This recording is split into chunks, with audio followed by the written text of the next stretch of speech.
Welcome to our channel again. This is SMR Collectibles. My name is Steven Rosenblum and I am the owner. So this video today is going to be about on-card autographs, which is basically about in-person autographs.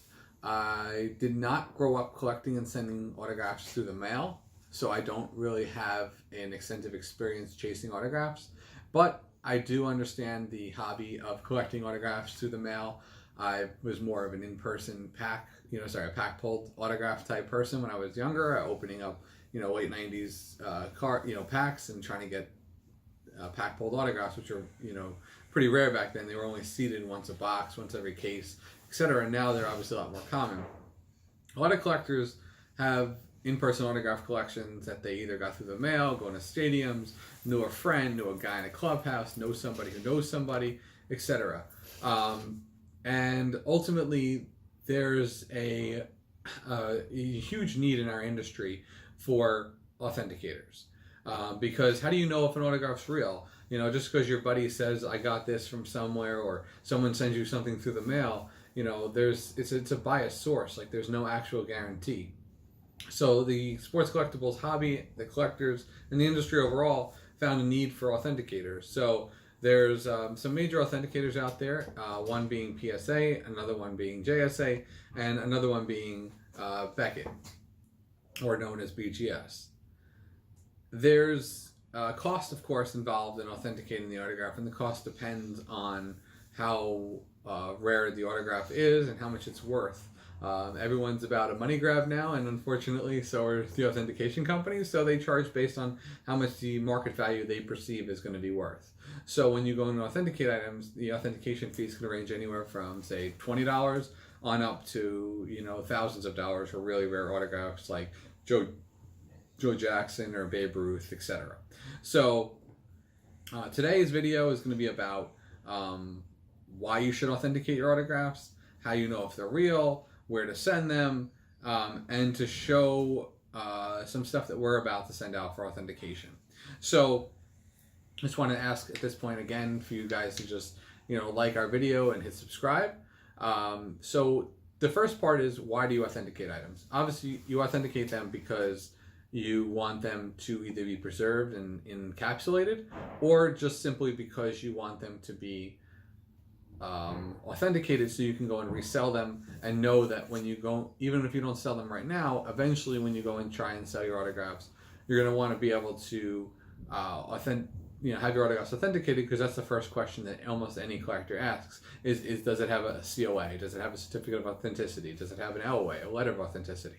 So the second question is, how do you know your autographs are real? Well, a lot of people say, oh, I swear I got this. I swear I got an autograph 20 years ago on June 12th. It's kind of hearsay, like you don't really remember sometimes. And some people say, yes, you actually did it. You might have a photograph of you getting the autograph with an athlete. But unfortunately, just because you have a photograph, there's nothing tying that item to that photograph. So, you can take a photograph of a person getting an autograph and just match another item, a similar baseball, let's say, to a blank baseball, and just have it forged Yogi Berra. And that, for example, would be, would match a photo of he signed this baseball, but it could be a forgery, an outright forgery. Or it could just be, Yogi Berra signed this one baseball in this picture, but there could be a bunch of others signed by someone else at the same exact time. So a lot of players have their wives sign, or their clubhouse managers or secretaries, etc. So how do you know if your item's real? Honestly, a lot of people say, oh, I go online and I take this Yogi Berra autograph and I compare it and I hold it up to another Yogi Berra autograph and I try and match the pen flow and the sizing and the formation of the letters. But at the end of the day, there are people who literally day in and day out authenticate autographs. And those are the people who are truly experts, and their opinion it matters more than an average collector's opinion. So, I have a couple Yogi Berra autographs here, for example. This is one, this is another one, and this is another one. And, truthfully, I wish I knew Yogi Berra's autograph as well as I know some other autographs. I don't. So I don't know if, this autograph could potentially be pre-printed, or this autograph could be secretarial, or this autograph could be signed by his wife.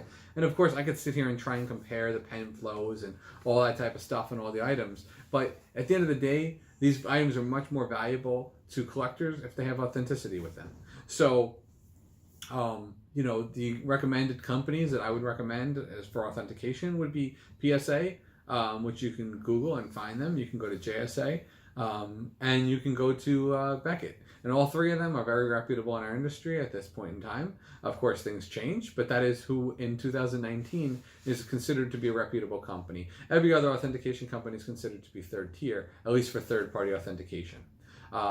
And, you know, at the end of the day, you know, some of the autographs that we're about to send, as you could see here, are basically autographs that we got out of a Yankee collection, and it came out of a binder. And some of these autographs kind of look and resemble autographs I've seen before, and other autographs don't. I mean, you could clearly see that this Rickey Henderson and this Rickey Henderson autograph are nowhere near alike. More than likely, one of them is probably not real. I don't truly know Rickey Henderson off the top of my head, so I don't know what he looks like. But there are other autographs that I can, you know, be assured that are real, and other autographs that I think might be just secretarial. Like, honestly, I don't know what an Aaron Judge autograph looks like when it's done in person.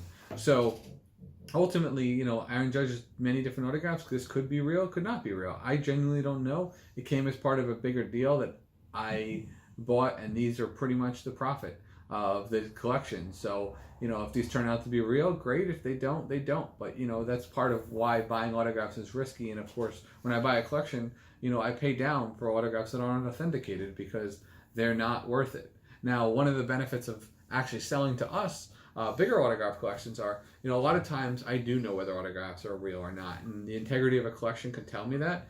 And we pay, because we authenticate in bulk, we get bulk rates. And that allows us to be competitive. So when someone wants to sell their autograph collection, I always recommend before they do it, please contact us to get an idea of what we would pay before they go and authenticate it. Because the difference between selling it, authenticating it and trying to sell it yourself and selling it to us, there might be such a major discrepancy. Plus, you don't have to lay out all the money to authenticate your stuff. And of course, if things fail, you don't want to be out all that money. So there's always a risk in that fact. That's pretty much what concludes today's video. I want to thank you for watching it. I just want to remind you to hit subscribe and like our video. Thank you very much.